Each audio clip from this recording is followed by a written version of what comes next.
এটা সিক্লিড গ্রুপের মাছ নিয়ন আকারা, বেশ বড় হয়, 6-7 ইঞ্চি পর্যন্ত লম্বায় হয়।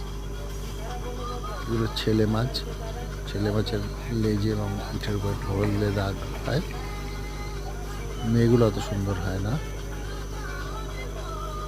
নিয়ন আকারা বা গ্রিন ট্যারো, দুটো নামেই পরিচিত মাছটা।